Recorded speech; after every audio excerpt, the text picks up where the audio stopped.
myself, Harshit Raj.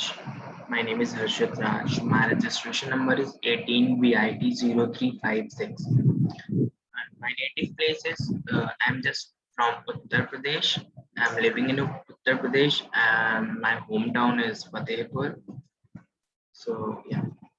Today I'm just going to present something related to topic on object-oriented designing and analysis. So first of all, just know about what is OOAD. So OOAD is basically a technical approach for analyzing or designing any application business process by applying some numerous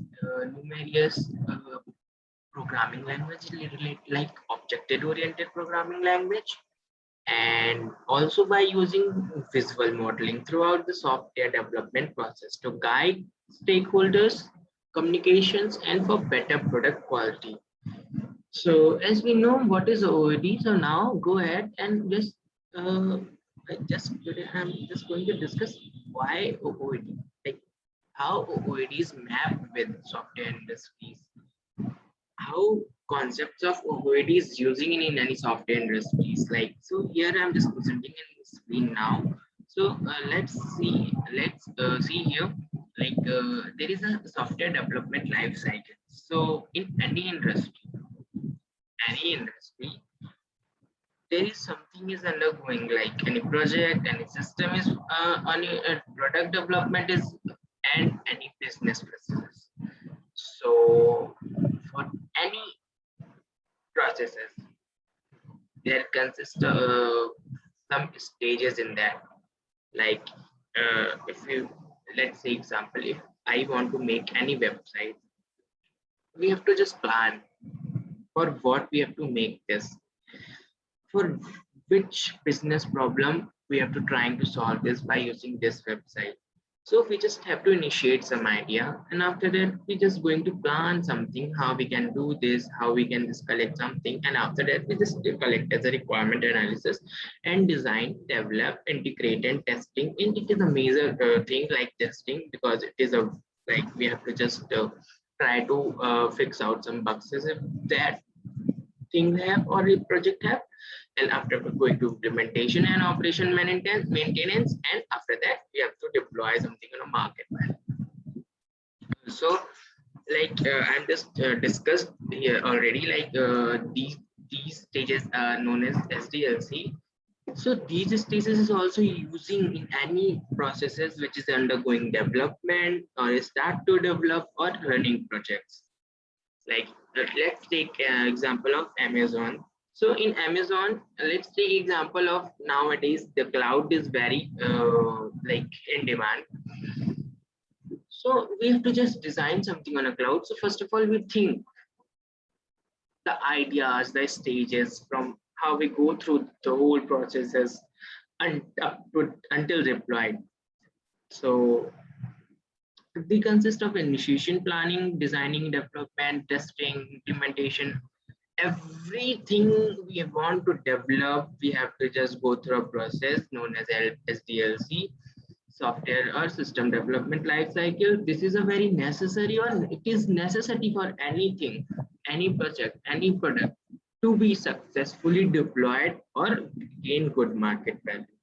So as I discussed, by using these techniques, using these stages, the projects can gain the market value. The projects can product, the application, the business process have the value in markets. So that's why this can profitable for the industries also and for clients also. So as we also see here, these things also map with software industries. So as a part of OAD, these things is necessarily used in software industries, means like you have to use it for any process in software industry. So just the concept of this OOAD is mapped with software industries. Similar is any class diagram, any UML diagram, any analysis of OOAD. So all these is also useful in software industries, to developing any projects, to maintain, to analyze, to testing.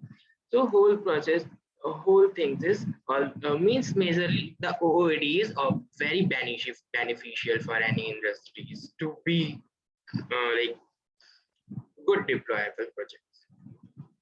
So as I discussed, OOAD is mapped with any software industry. So now I'm just trying to uh, present some topics on OOAD. So first of all, I'm just going with a class diagram, which is a type of UML diagram. So here, yeah, here I'm just making made a logistic management system, which consists of 6 classes. First of all, customer, order, admin, analyst, warehouse, transport. So as we know, every classes have their attributes and operations. So I also included every operation and every attribute in their classes. Like example of customer class. Customer has name, address, contact, and every attribute has their data types. Also, like name is as a string. So on. Like as a customer can what they can update, but what is the operation of customer is they can place order, they can enter ship details, they can payment, they can select payments method, they can confirm, pay return item. Similar to another classes like in analyst, let's take example of analyst. So analysts have their also attribute and operation, like operation is analyze carrier details, write details, KPI, and what analyst their attribute of analyst attribute is carrier report, freight report, KPIs.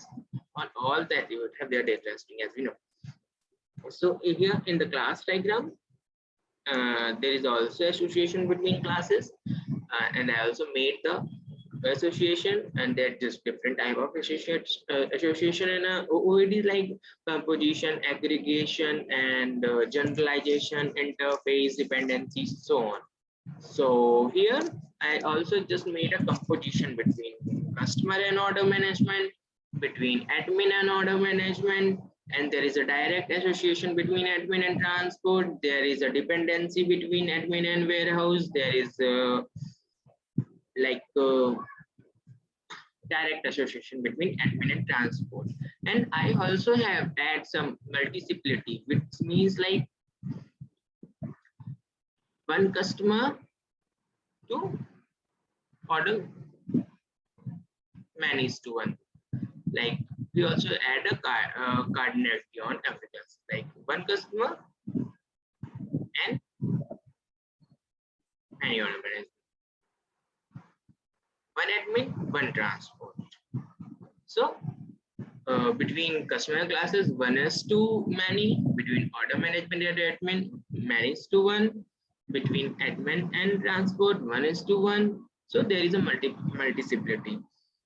So here this class diagram showing how logistic management system work. Basically, it solves a business problem of running logistics. How just logistics can be delivered, how they can be